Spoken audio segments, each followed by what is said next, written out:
Hello, Ryan. The days are getting shorter and my hair is getting longer. For the SATs, I think I got an 1160. I remember I finished early and I noticed with about a minute left, I had a page left completely unread and unmarked. So I remember thinking, damn, I could have gotten like a 1200, but I probably didn't deserve that if I couldn't even figure out that I had missed a page. I'm glad to hear that you have an attitude and perspective that you think you'll be able to do anything that you really want to do. A lot of people can say that, but you've actually been doing these new things and thriving, and that takes a lot of confidence, willingness, and humility to do something that you might initially be not so great at, but keep trying to do. I imagine the more new things you try, the more you are comfortable with the idea that, yes, I can do this and I will do this. It's all about creating the positive momentum by actually doing what you really want to do. There's a lot more talkers than doers. And honestly, that's inspiring, and I admire that a lot. Because the more time that you're not doing things that you want to do, the more time you're not doing the things that you want to do, you know? Please try birding. That sounds like the ultimate hobby. Increase your knowledge of nature, you can do it for a lifetime, and most importantly, you can impress just about anyone. Historical reenactment? Great, do it. I think acting a role play in some form would be extremely liberating. Just a nice way to completely let go of the ego and get out of your normal limitations in a lot of ways. I asked you about your favorite movies. I'm really glad that you're not the movie quote guy. As much as I love movies, that's one of my pet peeves. That person who's always quoting movies and shows. The quote should be reserved for very specific circumstances. So, Star Wars. I've always liked Star Wars, but never really got immersed into that universe. But I really did like Rogue One. I haven't seen that Hank Gathers movie. I'll have to check it out. I usually like some deeply emotional films.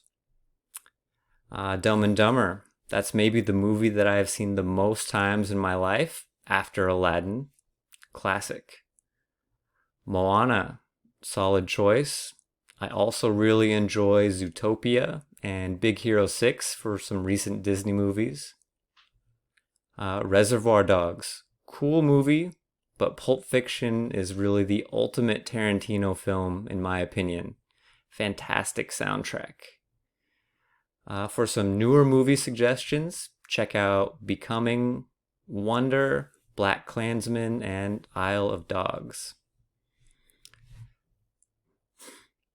Okay, you asked, what are you missing out on by not living in a big city?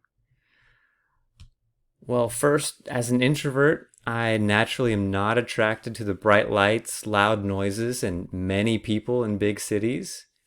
But as an introvert, I imagine a big city is like Netflix or libraries for extroverts. I love having an endless choice of books and movies that really gets my juices flowing. So extroverts must feel a similar way about cities like Tokyo and Seoul. In a city, you can never do everything. There's enough variety for people with any interests.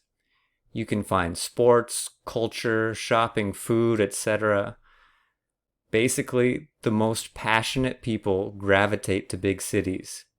So you're seeing the best and most inspired people and the fruits of their labor much more so than a rural area where the population is generally more calm and content and not quite as aspirational. You can easily find genuine excitement.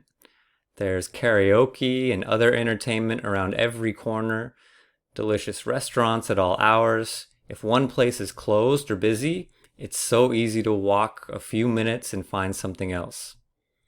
There's excellent public transportation, so there's not much need for a car. Both Seoul and Tokyo have bigger populations than the entire state of Arizona. So imagine everything that you can do in the entire state that's not nature related, but bigger and better, all within 30 minutes or so. Or a better comp might be, think of Phoenix, but times 5. Cities are full of convenient, though more expensive opportunities for just about everything. I'm overwhelmed with that many opportunities, that much stimulation, so I'm glad I live about 45 minutes outside of Tokyo. So the city is there, but I'm not necessarily immersed in it. Here's an analogy for you. I work at an international university that has thousands of students, maybe 2/3 from Japan and 1/3 from all over the world. A city is like that international university. A lot of variety in one small place, for better or for worse. A town, that could be more like a small tech college, for example. Maybe they specialize in generally one main thing. There are fewer students and less diversity. It's not necessarily better or worse, but it's obviously different. In a city, you might miss out on the consistent peace and quiet and easy access to nature, and you would definitely have to adjust to the cost of living. Everything is noticeably more spendy in most cities. Overall, for a man who is a jack of all trades like yourself, I hope you get the opportunity to spend at least a few months in a city. I've got an extra room for 2 more years. I really think you'd make the most of your time if you're able to make it happen. All right, so my question for you is about food. 1, what food is most satisfying for you? 2, what food is most nostalgic for you? What really brings back those memories?